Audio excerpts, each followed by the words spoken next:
Clean life भी चलती रहती है। मेन होती है ये चीज, ये जो दर्द होता है, जो मानसिक पीड़ा देता होता है आपको और आपकी खुशी में बाधक बनता होता है, जब आप बांटते हैं, यानी मोर शेयरिंग और मोर केयरिंग वाली थ्योरी पर चलते हैं, तो आप अपनी इस बीमारी की कहीं ना कहीं केयर कर रहे होते हैं। आप निकल जाते हैं उस पीड़ा से, खुशियां बढ़ती नजर आती हैं, संबंध एक दूसरे से मजबूत करने के एक मार्ग मिलते हैं यहाँ पर ना। और आपके मन में आ जाता है कदमों के माध्यम से कि मुझे अमेंडमेंट कहां कहां करना है। जैसे मैंने भावनात्मक क्षतियां पहुंचाई है, मानसिक उत्पीड़न परिवार का किया है, अब मुझे कहां पर किस तरीके से क्या करना है, ये फेलोशिप से ही मिलता है। आपको सुनने वाला बाहर कोई नहीं है ना। आपकी दशा में दर्द महसूस करे ऐसा बाहर कोई नहीं था। यहाँ आपकी दशा पर हंसता कोई नहीं है। आपके उस दर्द को जो आप बयां कर रहे हैं, उससे उसे खुद को भी एक सीखने का मौका मिलता है, उसे समझ आता है क्योंकि वो भी उस दर्द से गुजर चुका होता है। ये फेलोशिप में मिलता है। और आपके पास एक ही चीज की कमी थी, वो है उम्मीद।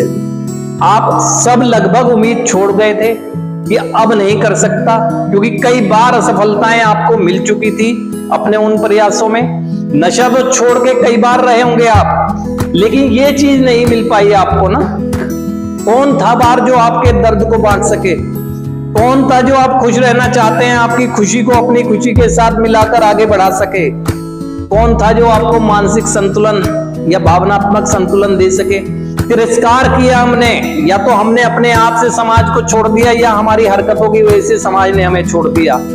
समझ नहीं सके बाहर के लोग, फेलोशिप समझती है। इतना कुछ मिलता है हमें, अब अगर हम ले ही नहीं रहे हैं तो वो तो हमारा विषय है। हम ये कहना तो जानते हैं कि जो भी करूंगा मैं अपनी इच्छा से करूंगा, और मैंने सोच लिया है कि अब मैं ठीक रहूंगा। जब आप अपनी इच्छा से ही करेंगे तो ये स्वीकार क्यों नहीं करते हैं कि ये चीजें मिल रही हैं? सबसे बड़ी बात, जो उम्मीद करने लगा हूं, बाहर तो नहीं उम्मीद हुई थी, वो यही हुई है ना। तो ग्रेटिट्यूड होना चाहिए, मुझे आभार का व्यवहार लेकर चलना चाहिए कि जब से मैं 12 कदमों की उपचार पद्धति का हिस्सा बनाऊं, जैसे पहले उम्मीद नहीं थी, आज उम्मीद होने लगी है। मेरी निराशा आशा में बदलने लगी है। एक निराश व्यक्ति सबसे पहले आशा में जाएगा, उसे उम्मीद होगी।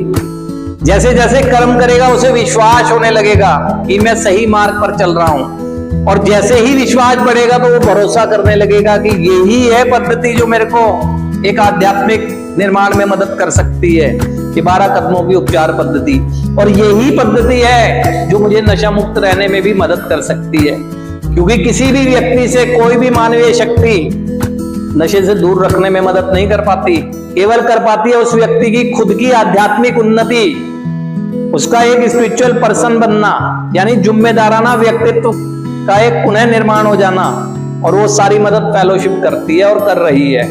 लेकिन अगर हम इस हो रही मदद को स्वीकार नहीं करते हैं, तो कुछ समय की बात है, जब भी यहां से जाएंगे तो बंद दिमाग आए थे, बंद दिमाग ही चले जाओगे।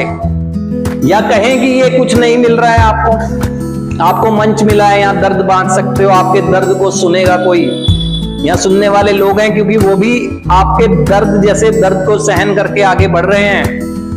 आपकी हंसी उड़ाने वाला कोई नहीं है। बाहर इसीलिए रुक जाते थे आप कि मैं अपने किस्से कहानियां ऐसे बताऊंगा तो मुझे हंसेगी दुनिया, मुझ पर प्रश्न चिन्ह लगा देगी, मुझको धिक्कार देगी। यहाँ कोई ऐसा नहीं है, क्योंकि सब एक जैसे हैं।